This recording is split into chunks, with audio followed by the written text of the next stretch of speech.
ಒಂದು ಕಣ್ಣನ್ನು ಮುಚ್ಚಿಕೊಂಡಾಗ ಮಾತ್ರ ಗುರಿಯತ್ತ ಕೇಂದ್ರೀಕರಿಸುವುದು ಸುಲಭ. ಇದಕ್ಕೆ ಕಾರಣಗಳೇನು? ಇದರಿಂದ ರೇಖಾ ಸರಿ ಜೋಡಣೆಯನ್ನು ಸುಲಭವಾಗಿ ನಿರ್ಧರಿಸಲು ಸಾಧ್ಯ. ಹುಟ್ಟುತ್ತಿರುವ ಅಥವಾ ಮುಳುಗುತ್ತಿರುವ ಸೂರ್ಯ ಕೆಂಪಾಗಿ ಕಾಣುತ್ತಾನೆ. ಇದಕ್ಕೆ ಕಾರಣ ದಟ್ಟವಾದ ವಾತಾವರಣದ ಮೂಲಕ ಹಾಯುವಾಗ ಗಾಳಿಯ ಮಾಲಿಕ್ಯೂಲ್ಗಳು ಕೆಂಪು ಬಣ್ಣಕ್ಕಿಂತ ನೀಲಿ ಮತ್ತು ಹಸಿರು ಬಣ್ಣಗಳನ್ನು ಹೆಚ್ಚಾಗಿ ಹರಡುತ್ತವೆ. ಸಿಲಿಂಡ್ರಿಕಲ್ ಮಸೂರಗಳನ್ನು ಕೆಳಗಂಡ ದೋಷದ ಸರಿಪಡಿಕೆಗಾಗಿ ಬಳಸಲಾಗುತ್ತದೆ. ಅಸಮದೃಷ್ಟಿ.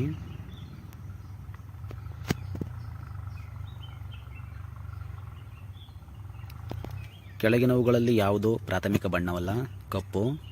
ಕತ್ತಲೆ ಕೋಣೆಯಲ್ಲಿ ಕೆಂಪು ದೀಪದ ಬೆಳಕಿನಲ್ಲಿ ಹಸಿರು ಎಲೆ ಇಟ್ಟರೆ ಎಲೆಯ ಬಣ್ಣ ಯಾವುದಿರುತ್ತದೆ? ಕಪ್ಪು.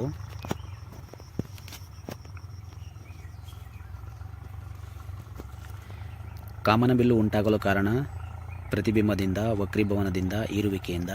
ಮೇಲಿನ ಎಲ್ಲವೂ. ನೇತ್ರದಾನದಲ್ಲಿ ದಾನಿಯು ಕಣ್ಣಿನ ಕೆಳಗೆ ತೋರಿಸಿರುವ ಭಾಗಗಳಲ್ಲಿ ಯಾವುದನ್ನು ಬಳಸಲಾಗುತ್ತದೆ? ಪಾರದರ್ಶಕ ಪಟಲ. ಸಮೀಪ ದೃಷ್ಟಿ ಎಂಬ ಕಣ್ಣಿನ ದುಸ್ಥಿತಿಯನ್ನು ಸರಿಪಡಿಸಲು ಉಪಯೋಗಿಸುವ ಮಸೂರವು ನಿಮ್ನ ಮಸೂರ.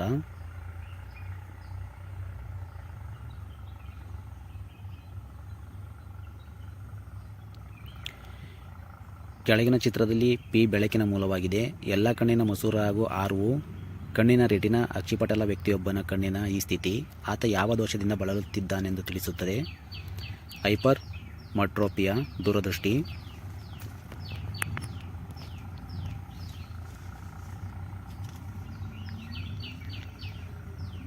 ವಾಯುಮಂಡಲದ ಅಧಿಕ ಭಾಗವನ್ನು 10 ಕಿಲೋಮೀಟರ್ ಮತ್ತು 50 ಕಿಲೋಮೀಟರ್ಗಳ ನಡುವಣ ಎತ್ತರದವರೆಗೆ ಓಜೋನ್ ಪದರವು ಅಡಕಗೊಳಿಸಿಕೊಂಡಿದ್ದು, ವಾಯುಮಂಡಲದ ಓಜೋನ್ ಪದರದ ದಪ್ಪವನ್ನು ಅಳೆಯಲು ಕೆಳಗಿನ ಯಾವುದು ಮಾಪಕವಾಗಿದೆ?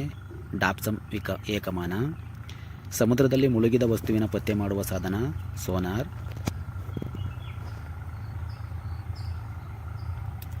ಮೈಕ್ರೋಫೋನಿನಲ್ಲಿ ಆಗುವ ಶಕ್ತಿ ಪರಿವರ್ತನೆಯು ಉಂಟಾಗುವುದು ಶಬ್ದದಿಂದ, ಯಾಂತ್ರಿಕದಿಂದ ಶಬ್ದ. ಗುಡುಗು ಬಿರುಗಾಳಿ ರೂಪುಗೊಳ್ಳುವಲ್ಲಿ ಬಹುಮುಖ್ಯವಾದ ಅಂಶ ಕೆಳಗಿನ ಸ್ತರಗಳಲ್ಲಿ ಸಮೃದ್ಧವಾದ ತೇವಾಂಶ.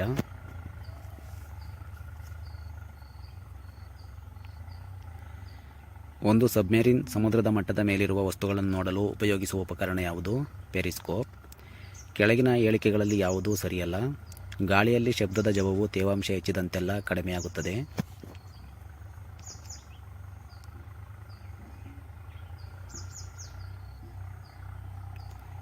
ಡೆಸಿಬಲ್ ಎಂಬ ಪ್ರಮಾಣವು ಸಂಬಂಧಿಸಿರುವುದು ಶಬ್ದ. ಅಕೌಸ್ಟಿಕ್ಸ್. ಈ ಪದವು ಕೆಳಗಿನವುಗಳನ್ನು ಯಾವುದಕ್ಕೆ ಸಂಬಂಧಿಸಿದೆ? ಭೌತಶಾಸ್ತ್ರ. ಗುಡುಗು ಕೇಳಿಸುವ ಮೊದಲೇ ಮಿಂಚು ಕಾಣಿಸುವುದು ಏಕೆಂದರೆ ಬೆಳಕಿನ ವೇಗ ಶಬ್ದಕ್ಕಿಂತ ಹೆಚ್ಚಿರುವುದು. ಶಬ್ದ ಈ ಕೆಳಗಿನವುಗಳ ಪೈಕಿ ಯಾವುದರಲ್ಲಿ ಚಲಿಸುವುದಿಲ್ಲ? ನಿರ್ವಾತ ಪ್ರದೇಶ.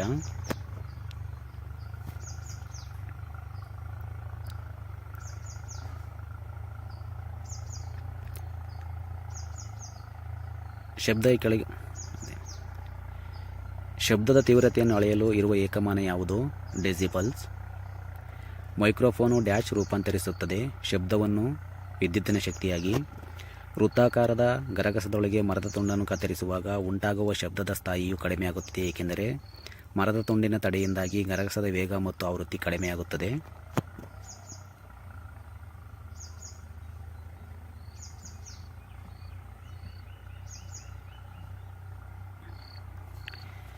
ಜನರಿಂದ ತುಂಬಿರುವ ಕೋಣೆಯಲ್ಲಿ ಕೇಳುವ ಶಬ್ದಕ್ಕಿಂತ ಖಾಲಿ ಇರುವ ಕೋಣೆಯಲ್ಲಿನ ಶಬ್ದವು ದೊಡ್ಡದಾಗಿ ಕೇಳುತ್ತದೆ ಏಕೆಂದರೆ ಶಬ್ದದ ಕಡಿಮೆ ಹೀರಿಕೆಯಿಂದಾಗಿ. ಎಲ್ಲ ಶಬ್ದಗಳು ಉಂಟಾಗುವುದು ಇದರಿಂದ. ಕಂಪನಗಳು.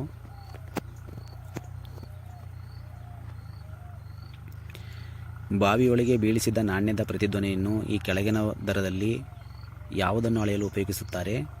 ಆಳ. ಪ್ರತಿಧ್ವನಿ ಉಂಟಾಗಬೇಕಾದರೆ ಶಬ್ದದ ಮೂಲ ಹಾಗೂ ಪ್ರತಿಫಲನಕದ ನಡುವೆ ಕನಿಷ್ಠ ಎಷ್ಟು ಅಂತರವಿರಬೇಕು?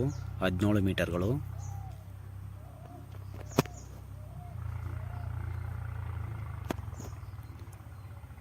ಶಬ್ದ ತರಂಗಗಳು ಈ ಕೆಳಗಿನದರ ಮೂಲಕ ಹಾದು ಹೋಗುವುದಿಲ್ಲ. ನಿರ್ವಾತದ ಮೂಲಕ.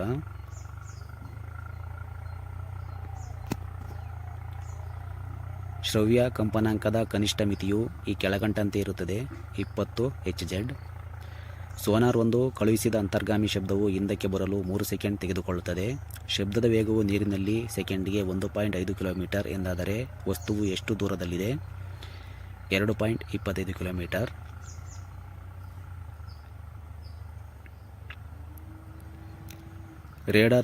ರೇಡಾರನ್ನು ಯಾವುದಕ್ಕೆ ಬಳಸಲಾಗುತ್ತದೆ?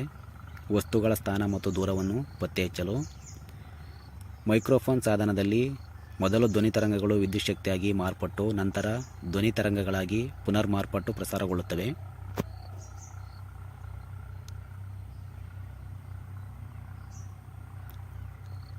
ಗರ್ಭಕೋಶದಲ್ಲಿ ಭ್ರೂಣದ ಬೆಳವಣಿಗೆಯನ್ನು ಈ ಮೂಲಕ ಖಚಿತಪಡಿಸಿಕೊಳ್ಳಬಹುದು.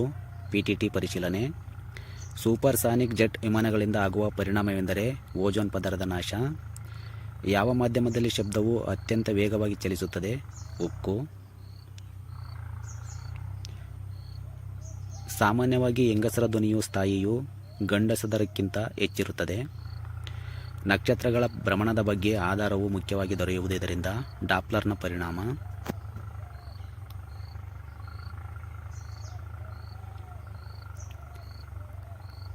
ಅಕ್ವಾರಿಜಿಯಾ ಚಿನ್ನವನ್ನು ಕರಗಿಸುತ್ತದೆ ಏಕೆಂದರೆ ಅದರಲ್ಲಿ ಕ್ಲೋರಿನ್ ಇದೆ. ಭೂಕಾಂತ ಧ್ರುವ ಪ್ರಭೆಗಳು ಸಾಮಾನ್ಯವಾಗಿ ಯಾವಾಗ ಉತ್ಪತ್ತಿಯಾಗುತ್ತವೆ? ಕಾಂತೀಯ ಬಿರುಗಾಳಿಗಳ ಸಂದರ್ಭದಲ್ಲಿ.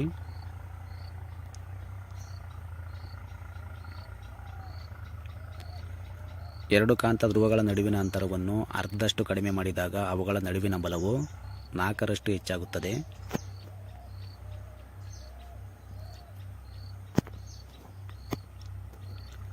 ದಂಡಕಾಂತದ ಕೇಂದ್ರದಲ್ಲಿನ ಕಾಂತತ್ವ ಶೂನ್ಯವಾಗಿರುತ್ತದೆ. ಕಬ್ಬಿಣವು ಯಾವ ರೀತಿಯ ಅಯಸ್ಕಾಂತೀಯ ವಸ್ತು? ಫೆರೋಕಾಂತೀಯ.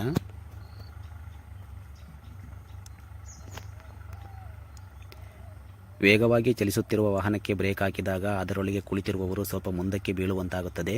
ಇದು ನ್ಯೂಟನ್ನ ಯಾವ ನಿಯಮವನ್ನು ವಿವರಿಸುತ್ತದೆ? ಚಲನೆ ಕುರಿತ ಮೊದಲನೇ ನಿಯಮ. ಎರಡು ಗಡಿಯಾರಗಳಲ್ಲಿ ಒಂದು ಗಡಿಯಾರವು ಆಂದೋಲಕ ಸ್ಪ್ರಿಂಗನ್ನು ಆಧರಿಸಿದೆ, ಇನ್ನೊಂದು ಆಂದೋಲನ ಲೋಲಕವನ್ನು ಆಧರಿಸಿದೆ. ಇವೆರಡೂ ಭೂಮಿಯ ಮೇಲಿದ್ದಾಗ ಸರಿಯಾದ ಸಮಯ ತೋರಿಸುತ್ತಿವೆ. ಈ ಗಡಿಯಾರಗಳನ್ನು ಚಂದ್ರನಲ್ಲಿಗೆ ತೆಗೆದುಕೊಂಡು ಹೋದಾಗ ಸ್ಪ್ರಿಂಗ್ ಗಡಿಯಾರವು ತೆಗೆದುಕೊಂಡು ಹೋದಾಗ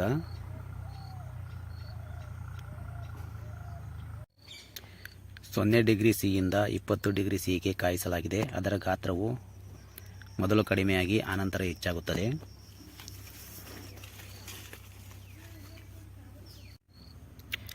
ಸ್ಥಿರವೇಗವಾದ 30 km/h ವೇಗದಲ್ಲಿ ಚಲಿಸುತ್ತಿರುವ ಕಾರಿನಲ್ಲಿ ಕುಳಿತು ರಸ್ತೆಗೆ ಸಂಬಂಧಿಸಿದಂತೆ ಪೂರ್ವಾಭಿಮುಖವಾಗಿ ಚಲಿಸುವಾಗ ಒಬ್ಬ ವ್ಯಕ್ತಿಯು ಚೆಂಡನ್ನು ಕೆಲವು ಮೀಟರ್ವರೆಗೆ ಲಂಬವಾಗಿ ಮೇಲ್ಮುಖವಾಗಿ ಎಸೆಯುತ್ತಾನೆ. ನಾವು ಹಾರಾಟದ ಅವಧಿಯಲ್ಲಿ ಗಾಳಿಯ ಪ್ರತಿರೋಧವನ್ನು ಸಂಪೂರ್ಣವಾಗಿ ಕಡೆಗಣಿಸಿದಲ್ಲಿ ಚೆಂಡು ಕಾರಿನಲ್ಲಿ ಚಲಿಸುತ್ತಿರುವ ವ್ಯಕ್ತಿಯ ಮೇಲೆ ಬೀಳುವುದು. ಗಡಿಯಾರದ ಲೋಲಕದಲ್ಲಿ ಅಧಿಕ ಭಾರವಾದ ಬಿಂದು ರಾಶಿ ಇದ್ದದ್ದು ಅದನ್ನು ರಾಶಿರಹಿತ ದಾರದಿಂದ ಕಟ್ಟಲಾಗಿದೆ. ಅದು ವೇಗವಾಗಿ ಆಂದೋಲನಗೊಂಡು ಗಡಿಯಾರ ವೇಗವಾಗಿ ಸಾಗುತ್ತಿದೆ. ಕೆಳಗಿನ ಯಾವ ಆಯ್ಕೆಯನ್ನು ಆರಿಸಿ ಆಂದೋಲನ ವೇಳೆ ತಗ್ಗಿಸಬಹುದು? ಲೋಲಕದ ಉದ್ದವನ್ನು ತಗ್ಗಿಸಬೇಕು.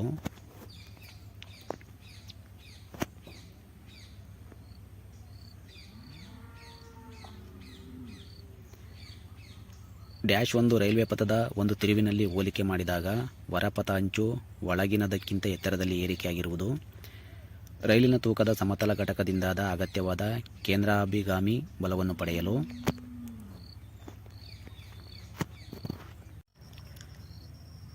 ಲೋಲಕವುಳ್ಳ ಗಡಿಯಾರವು ಇತರ ಗಡಿಯಾರಗಳಿಗಿಂತಲೂ ಕೆಳಕಂಡವುಗಳ ಪೈಕಿ ಒಂದು ಸ್ಥಳದಲ್ಲಿ ವೇಗವಾಗಿ ಓಡುತ್ತದೆ. ಗಣಿಯಲ್ಲಿ. ಜೆಟ್ ವಿಮಾನದ ಕಾರ್ಯನಿರ್ವಹಣೆಯು ನ್ಯೂಟನ್ನರ ಈ ನಿಯಮಕ್ಕೆ ಸಂಬಂಧಿಸಿದ್ದು. ಚಲನೆಯ ಮೂರನೇ ನಿಯಮ. ವಾಯುವಿನಲ್ಲಿ ಶಬ್ದದ ವೇಗ ಇದನ್ನು ಅವಲಂಬಿಸಿಲ್ಲ. ಸಾಂದ್ರತೆ.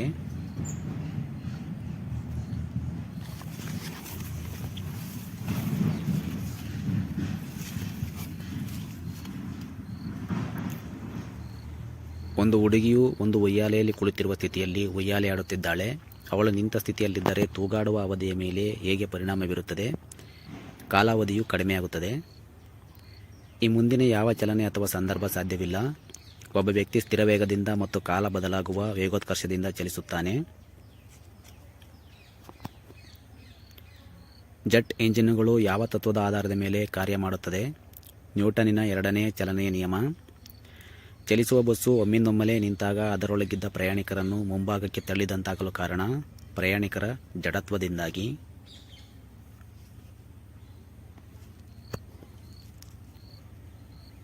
ಯಾವ ವಿಧಿಯನ್ನು ಜಡತ್ವದ ನಿಯಮ ಎಂದು ಕರೆಯಲಾಗುತ್ತದೆ? ನ್ಯೂಟನ್ನ ಪ್ರಥಮ ನಿಯಮ. ಮಾಹಿತಿ ಪ್ರಸರಣದ ವೇಗವನ್ನು ಅಳೆಯಲು ಬಳಸುವ ಯೂನಿಟ್ ಯಾವುದು? Beats per second.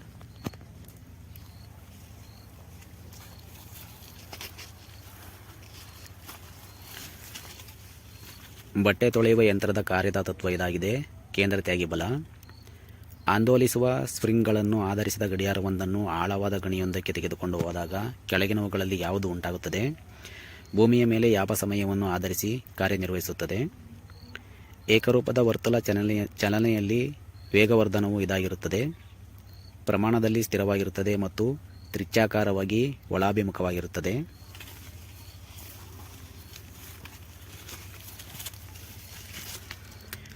ಎಲೆಕ್ಟ್ರಾನ್ ಕೈಗಡಿಯಾರವೊಂದರಲ್ಲಿ ಲೋಲಕ ಗಡಿಯಾರದ ಲೋಲಕ್ಕೆ ಸಂವಾದಿಯಾಗಿರುವ ಘಟಕ ಇದಾಗಿದೆ. ತುಲಾಚಕ್ರ. ಓಡೋಮೀಟರ್ನಿಂದ ಈ ಕೆಳಗಿನ ಯಾವುದನ್ನು ಅಳೆಯಲಾಗುತ್ತದೆ? ದೂರ. ನ್ಯೂಟನ್ನ ಗುರುತ್ವಾಕರ್ಷಣೆಯ ನಿಯಮವನ್ನು ಈ ಕೆಳಗಿನವುಗಳಲ್ಲಿ ಯಾವುದಕ್ಕೆ ಅನ್ವಯಿಸಲಾಗಿದೆ? ಬ್ರಹ್ಮಾಂಡದಲ್ಲಿರುವ ಯಾವುದೇ ಎರಡು ಕಾಯಗಳ ನಡುವಣ ಬಲ.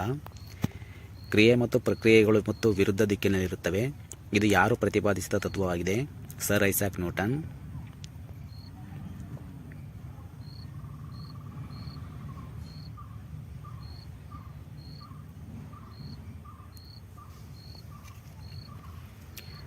ಬಟ್ಟೆ ತೊಳೆಯುವ ಯಂತ್ರದಲ್ಲಿ ಬಟ್ಟೆ ಒಣಗಲು ಕಾರಣ ಕೇಂದ್ರತೆಯಾಗಿ ಬಲ. ಈ ಕೆಳಗಿನವುಗಳಲ್ಲಿ ಯಾವುದು ಸದಿಶ ಅಥವಾ ಪ್ರಮಾಣ ಮತ್ತು ದಿಕ್ಕು ಇರುವ ಪರಿಮಾಣ ಅಲ್ಲ? ವೇಗೋತ್ಕರ್ಷ. 5 kg ಬಂದೂಕಿನಿಂದ 400 ms-1 ವೇಗದಿಂದ 10 ಗ್ರಾಂ ಗುಂಡು ಹಾರಿಸಲಾಗಿದೆ. ಆಗ ಬಂದೂಕಿನ ಇನ್ನೆ ತೆಗೆದ ವೇಗವು ಡ್ಯಾಶ್ ಆಗಿದೆ. 0.4 ms-1.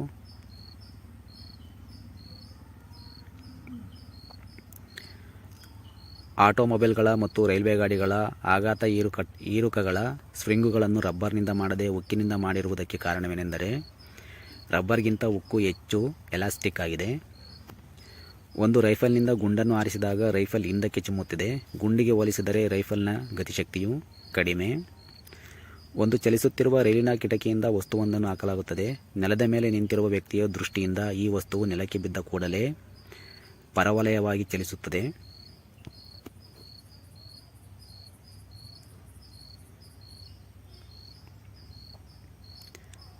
SI ಪದ್ಧತಿಯಲ್ಲಿ ಬಲದ ಮಾನ ನ್ಯೂಟನ್.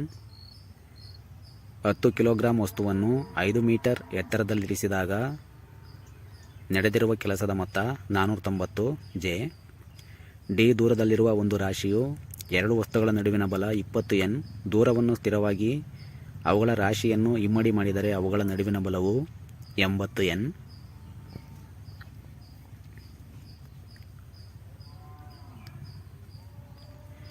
ನ್ಯೂಟನ್ನ ಯಾವ ಚಲನಾ ನಿಯಮ ಬಲವನ್ನು ಸ್ಪಷ್ಟೀಕರಿಸುತ್ತದೆ? ಚಲನೆಯ ಎರಡನೇ ನಿಯಮ.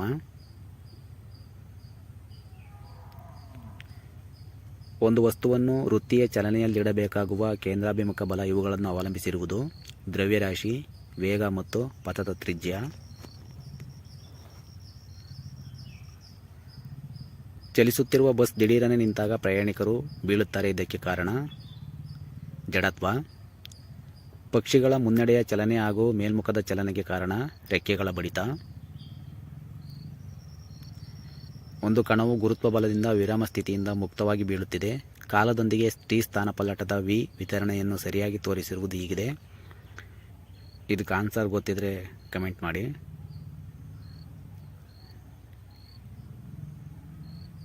ಒಂದು ಸರಳ ಯಂತ್ರವು ಇದನ್ನು ಮಾಡುವುದರಲ್ಲಿ ವ್ಯಕ್ತಿಗೆ ಸಹಾಯಕವಾಗಿದೆ. ಕಡಿಮೆ ಬಲದಿಂದ ಅದೇ ಮೊತ್ತದ ಕಾರ್ಯ.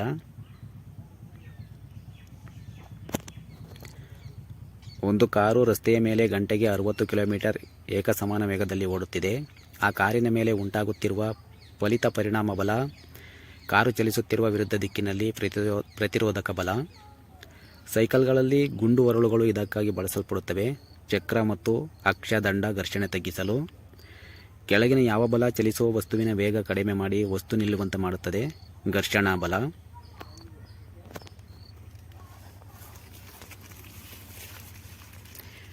ಸೂರ್ಯನ ಶಕ್ತಿ ಉತ್ಪಾದನೆಗೊಳ್ಳುವುದು ಸಮ್ಮಿಲನ ಕಾರ್ಯವಿಧಾನದಿಂದ. ಸೌರಶಕ್ತಿ ಹೇಗೆ ಉಂಟಾಗುತ್ತದೆ? ನ್ಯೂಕ್ಲಿಯರ್ ಸಮ್ಮಿಲನ. ಪರಮಾಣು ರಿಯಾಕ್ಟರ್ದಿಂದ ಪರಮಾಣು ಶಕ್ತಿ ಹೇಗೆ ಉತ್ಪನ್ನವಾಗುತ್ತದೆ? ಪರಮಾಣುಗಳ ಬೆಸುಗೆಯಿಂದ.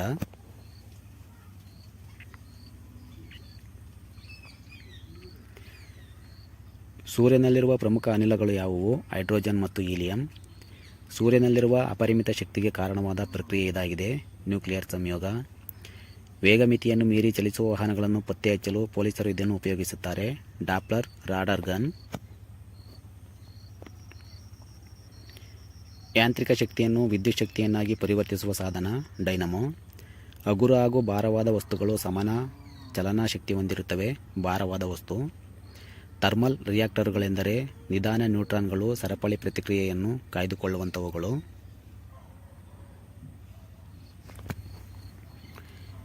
ಇಲೆಕ್ಟ್ರಾನ್ ವೋಲ್ಟ್ ಎಂಬುದು ಇದನ್ನು ಅಳೆಯುವ ಮಾನವಾಗಿದೆ, ಶಕ್ತಿ. ಚಲನಚಿತ್ರ ಮಂದಿರದೊಳಗೆ ರಶ್ಮಿದಂಡ ಅಂದರೆ ಬೆಳಕಿನ ಕಿರಣಗುಚ್ಛವನ್ನು ಚೆನ್ನಾಗಿ ಕಾಣಬಹುದು. ಈ ಪರಿಣಾಮವನ್ನು ಹೀಗೆ ಕರೆಯುತ್ತಾರೆ, ಟಿಂಡಾಲ್ ಪರಿಣಾಮ. ಸೌರ ಅಡಿಗೆ ಪಾತ್ರೆಯೊಳಗಿನ ಉಷ್ಣತೆ ಹೆಚ್ಚೆಂದರೆ 125 ಡಿಗ್ರಿಯಿಂದ 160 ಡಿಗ್ರಿ ಇರಬಹುದು.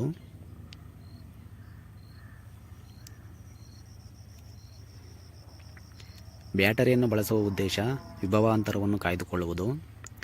ಎಲೆಕ್ಟ್ರಾನ್ ವೋಲ್ಟ್ ಎಂಬುದು ಈ ಕೆಳಗಿನ ಯಾವುದರ ಮಾನ, ಶಕ್ತಿ.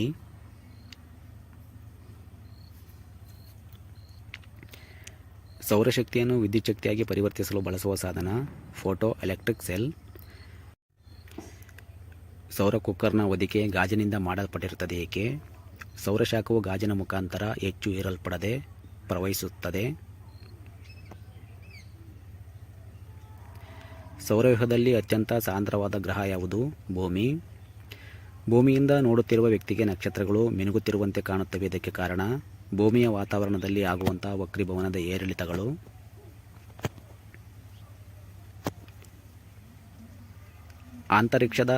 ಅಂತರಿಕ್ಷದ ಆಳದಲ್ಲಿ ಆಕಾಶವು ಹೇಗೆ ಕಾಣಿಸುತ್ತದೆ? ಕತ್ತಲು.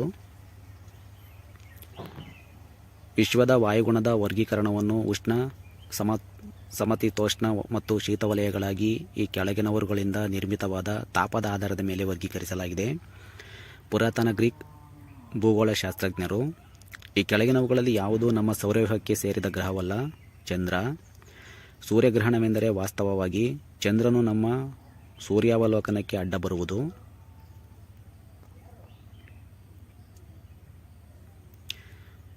ಭೂ ಉಪಗ್ರಹವೊಂದರ ಕಕ್ಷೆಯಲ್ಲಿ ಪರಿಭ್ರಮಣ ಕಾಲಾವಧಿಯು 24 ಗಂಟೆಗಳೆಂದಾದರೆ ಅದು ಒಂದು ದಿನದಲ್ಲಿ ಮಾಡಿ ಮುಗಿಸುವ ಆವರ್ತಗಳ ಸಂಖ್ಯೆಯು 1. ದೀರ್ಘಕಾಲ ಸೂರ್ಯನ ಕಲೆಗಳಿಲ್ಲದ ಅತಿ ನಿಶ್ಚಲವಾಗಿರುವ ಸೂರ್ಯನ 11 ವರ್ಷದ ಚಕ್ರಕ್ಕೆ ಹೀಗೆಂದು ಕರೆಯುತ್ತಾರೆ, ಸೌರ ಕನಿಷ್ಠ.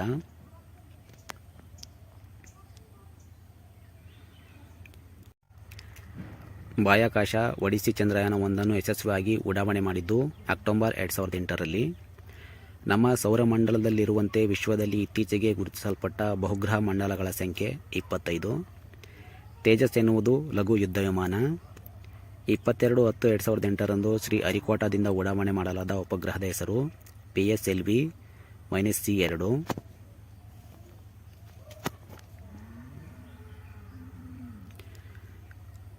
ನಾಸಾ ಎಂದರೆ national aeronautical and space administration.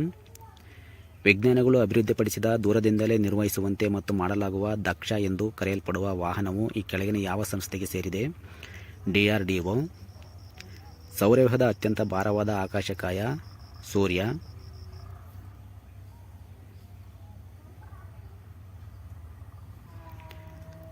Rocket ಚಲನೆಯು ಕೆಳಗಿನ ಯಾವುದನ್ನು ಆಧರಿಸಿದೆ? ನ್ಯೂಟನ್ನ 3ನೇ ಚಲನೆಯ ನಿಯಮ. ರಾಕೆಟ್ ಮುಂದೆ ಹೋಗುವುದಕ್ಕೆ ಅಗತ್ಯವಾದ ನೂಕು ಶಕ್ತಿಯನ್ನು ಒದಗಿಸುವ ಇಂಧನ ಮತ್ತು ಉತ್ಕರ್ಷಣ ಕಾರ್ಯ ಸಂಯೋಜನೆಯನ್ನು ಹೀಗೆನ್ನುತ್ತಾರೆ, ಪ್ರಚೋದಕ ಸಲಕರಣೆ. ಈ ವಿಡಿಯೋ ನಿಮಗೆ ಹೆಲ್ಪ್ ಆಗಿದ್ರೆ ಲೈಕ್ ಮಾಡಿ, ನಿಮ್ಮ ಫ್ರೆಂಡ್ಸ್ ಜೊತೆ ಶೇರ್ ಮಾಡಿ. ಇನ್ನಷ್ಟು ಕಾಂಪಿಟೇಟಿವ್ ಎಕ್ಸಾಮ್ಸ್ ವಿಡಿಯೋ ಬೇಕಾದ್ರೆ ನಮ್ಮ ಚಾನಲ್ ಸಬ್ಸ್ಕ್ರೈಬ್ ಮಾಡಿ.